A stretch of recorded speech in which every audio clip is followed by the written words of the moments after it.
दोस्तों लावा ने अंडर 10,000 अपना लावा स्टॉर्म प्ले लॉन्च किया है और इसी प्राइसिंग में अंडर 10,000 हमें एक और स्मार्टफोन देखने के लिए मिलता है मोटो G35।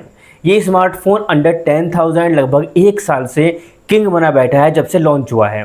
अब आज हम देखने वाले हैं क्या जो लावा का स्टॉर्म प्ले है वो इस फ़ोन को बीट कर पाता है या नहीं कर पाता है। चलिए वीडियो को शुरू करते हैं। मेरा नाम है MK सिंह, आप देख रहे हैं technical MK Singh YouTube channel. अगर आपको टेक वीडियोज़ में इंटरेस्ट है चैनल को सब्सक्राइब कर लीजिएगा और बेल आइकन ही प्रेस कर लीजिएगा ताकि आपको डेली टेक वीडियोज़ देखने के लिए मिलती रहें। सबसे पहले हम बात करते हैं इनकी प्राइसिंग की। 9,999 में दोनों की प्राइसिंग है।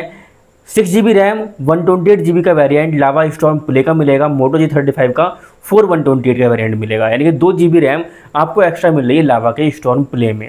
और यहाँ जब हम बात प्राइसिंग की कर रहे हैं तो मैं आपको इतना और बता दूं, जो लावा का स्टॉर्म प्ले है उसके अंदर आपको LPDDR5 रैम देखने के लिए मिलती है और UFS 3.1 स्टोरेज देखने के लिए मिलती है। इस प्राइस में अकेला फ़ोन है जो आपको ये चीज़ें प्रोवाइड कर रहा है। इवन ये दोनों चीज़ें अंडर 20,000 भी बहुत कम स्मार्टफोन ही आपको प्रोवाइड कर पाते हैं। सब UFS 2.2 और LPDDR4X रैम की तरफ जाते हैं। जबकि अगर हम मोटो G35 की बात करते हैं तो वहाँ पर हमें LPDDR4X रैम और UFS 2.1 स्टोरेज देखने के लिए मिलती है। अगर लुक और डिज़ाइन की बात करते हैं, देखिए लुक और डिज़ाइन सब्जेक्टिव होता है, किसी को अच्छा लगता है किसी को नहीं लगता है। अगर मैं पर्सनली बात करूँ दोनों लुक मुझे काफ़ी अच्छे लगे, लेकिन लावा का जो लुक है वो थोड़ा इस बार यूनिक सा है क्योंकि ये जो लुक है वो हमें और फोन्स में देखने के लिए नहीं मिलता। आपको जो डुअल कैमरे का सेटअप पीछे की तरफ देखने के लिए मिलेगा और एक हॉरिजॉन्टल पट्टी से आपको यहाँ पर देखने के लिए मिलने वाली है कैमरा सेटअप में। चलिए ये मैं आपके ऊपर छोड़ता हूँ, आप नीचे कमेंट बॉक्स में मुझे बताओ कि आपको दोनों में से किसका लुक अच्छा लगा। 196 ग्राम का लावा स्टॉर्म प्ले है और लगभग 190 ग्राम का आपको देखने के लिए मिलता है मोटो G35। तो वेट भी अंडर 200 ग्राम ही है, तो दोनों फ़ोन आपको ठीक ठाक हाथ में अच्छे फील होंगे। दोनों के अंदर ही आपको IP64 की रेटिंग देखने के लिए मिली है। बात करते हैं डिस्प्ले की, जो इंपॉर्टेंट फैक्टर साबित हो सकता है इस प्राइस में। अगर हम लावा स्टॉर्म प्ले की बात करते हैं वहाँ पर 6.75 इंच की HD+ IPS LCD डिस्प्ले मिली है, 120 हर्ट्ज़ का रिफ्रेश रेट है। जो सोचने वाली बात यह है वो ये है कि यहाँ पर HD+ डिस्प्ले है। अगर हम मोटो G35 की बात करते हैं तो वहाँ पर आपको 6.72 इंच की full HD+ IPS LCD display देखने के लिए मिलती है और यहाँ पर भी रिफ्रेश रेट 120 हर्ट्ज़ है।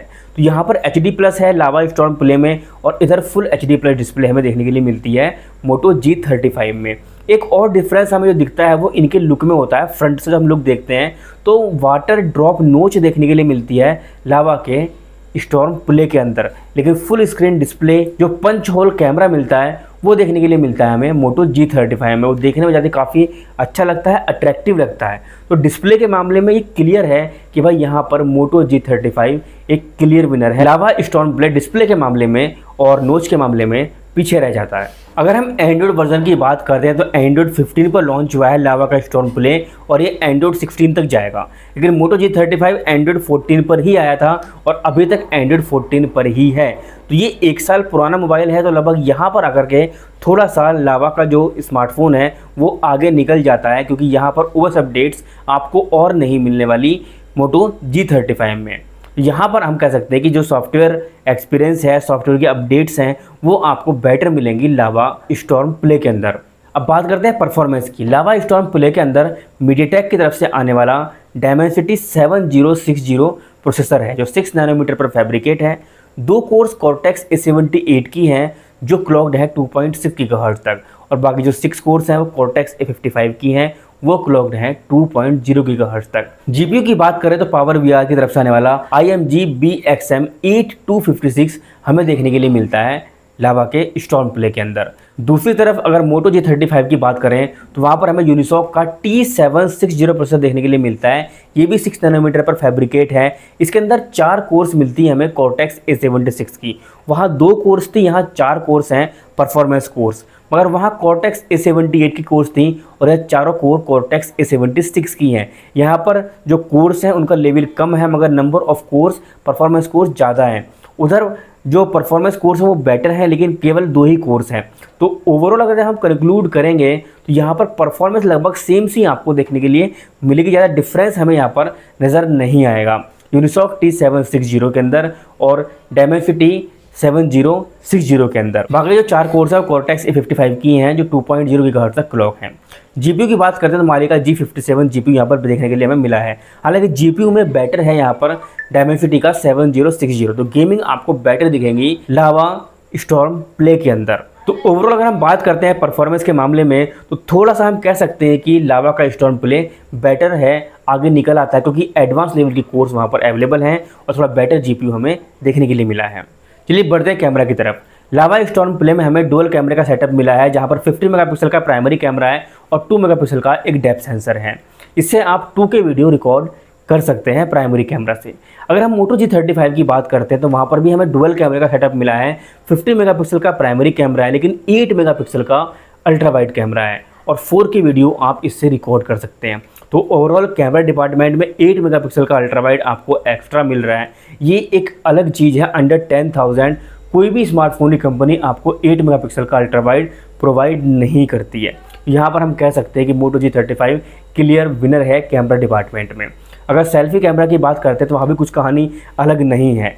8 मेगापिक्सल लावा स्टॉर्म प्ले में दिया गया है जबकि 16 मेगापिक्सल जो मोटो G35 है वो आपको सेल्फी प्रोवाइड करता है। फुल HD वीडियो दोनों से रिकॉर्ड कर सकते हैं आप। यहाँ पर भी हम कह सकते हैं कि मोटो G35 सेल्फी के मामले में भी आगे निकलता हुआ नजर आता है। 3.5 mm जैक दोनों में अवेलेबल है लेकिन मोटो G35 में आपको डुअल स्टीरियो स्पीकर्स का सपोर्ट अवेलेबल है, बट वहाँ पर आपको लावा स्टॉर्म प्ले में केवल सिंगल स्पीकर ही दिया गया है।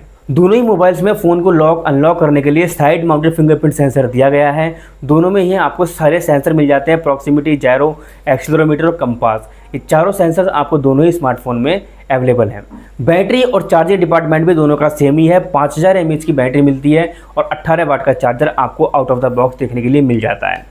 तो फिलहाल ये हमारा कंपैरिजन था। अब कंक्लूड करते हैं कि दोनों में से कौन सी चीज़ किस में बेटर है। चलिए पहले लावा स्टॉर्म प्ले की बात करते हैं। अगर हम लावा स्टॉर्म प्ले में बेटर चीज़ देखते हैं तो वहाँ पर हमें जो एक चीज़ देखने के लिए मिलती है वो परफॉर्मेंस एंड गेमिंग है। हम इसको एक ही में कंक्लूड कर रहे हैं परफॉर्मेंस में, क्योंकि प्रोसेसर है हमारा बेटर है, थोड़ा सा बेटर है, इतना अच्छा भी नहीं है कि आप कहोगे बहुत ज़्यादा अच्छा है। लेकिन जो लावा स्टॉर्म प्ले है उसकी परफॉर्मेंस थोड़ी सी आपको बेटर लगेगी मोटो G35 के कंपैरिजन में। दूसरी बेटर चीज़ ये है लावा स्टॉर्म प्ले में कि यहाँ पर आपको एंड्रॉयड 15 और एंड्रॉयड 16 दोनों का सपोर्ट मिलेगा, बट वहाँ पर आपको मोटो G35 में केवल एंड्रॉयड 14 ही मिला हुआ है, वहाँ पर एंड्रॉयड 15 और 16 आपको नहीं मिलने वाला है। तो इन दो चीज़ के अलावा कोई भी चीज़ लावा स्टॉर्म प्ले में बेटर नहीं है।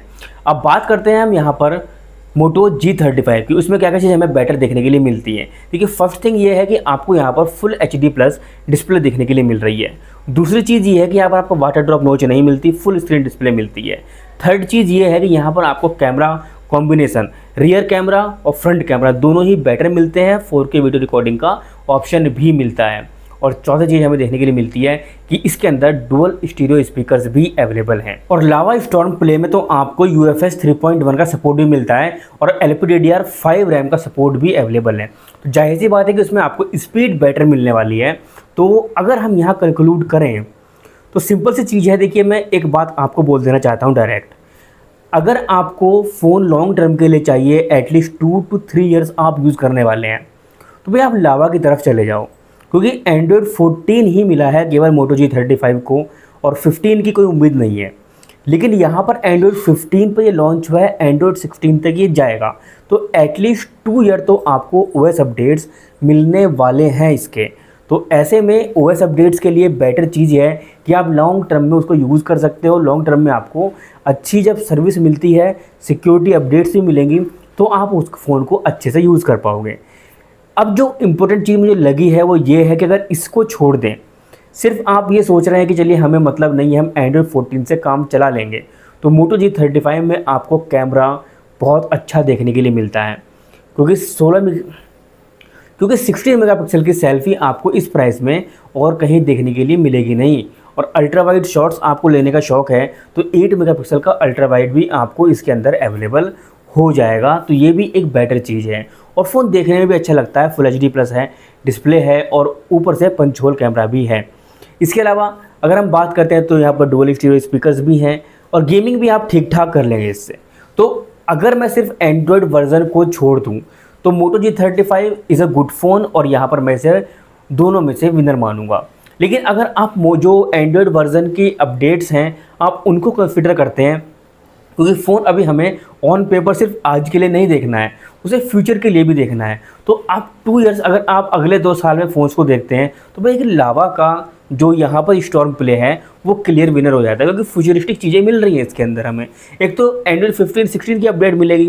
दूसरी चीज़ ये है कि यहाँ पर LPDDR5 और UFS 3.1 स्टोरेज मिलेगी, जो टाइम के हिसाब से आपको इसको हल्का फील नहीं होने देगी, इसको स्लो फील नहीं होने देंगी। ये इंपॉर्टेंट चीज़ें हैं। अब परफॉर्मेंस भी काफ़ी अच्छी है, गेमिंग भी आप इससे अच्छी कर सकते हैं। तो सिंपल सी चीज़ है, ये मैं आपके ऊपर छोड़ता हूँ। मेरी नज़र में तो मेरे को दोनों ही काफ़ी अच्छे फ़ोन हैं। आपकी प्रेफरेंस क्या है? अगर आपकी प्रेफरेंस कैमरा है तो आप मोटो G35 की तरफ बेहिचक होकर चले जाओ, और अगर आपकी प्रेफरेंस एक ओवरऑल एक्सपीरियंस है जहाँ आपको कैमरा से इतना ज़्यादा खास सेल्फी वगैरह इतना मतलब नहीं है, और मतलब ठीक ठाक नॉर्मल यूज़ करते हैं आप, इतने बड़े फोटोग्राफर नहीं हैं आप, नॉर्मल सी चीज़ है, तो फिर आप मोटो G35 को छोड़ के जा सकते हैं लावा स्टॉर्म प्ले की तरफ। बट अगर मैं स्पेसिफिकेशंस वाइज ऑन पेपर बात करता हूँ तो मोटो G35 क्लियर विनर है, लेकिन लावा स्टॉर्म प्ले भी ज़्यादा पीछे नहीं है। दोनों में जब इतना चूज़ करना मुश्किल हो रहा है तो ये तो आपको समझ में आ ही गया होगा कि इन दोनों में से आप कोई सा भी फ़ोन ले लेंगे तो आप निराश नहीं होंगे। बाकी आप बताना कि आप इन दोनों में से किस फ़ोन को चूज़ कर रहे हैं, नीचे कमेंट बॉक्स में ड्रॉप करिएगा। उम्मीद करता हूँ कि आपको वीडियो पसंद आई होगी। वीडियो अच्छी लगी तो वीडियो को लाइक करिएगा यार, चैनल को सब्सक्राइब भी कर दीजिएगा और अपने दोस्तों को शेयर भी कर दीजिएगा। मिलते हैं नेक्स्ट वीडियो में, तब तक के लिए बाय बाय, टेक केयर, जय हिंद।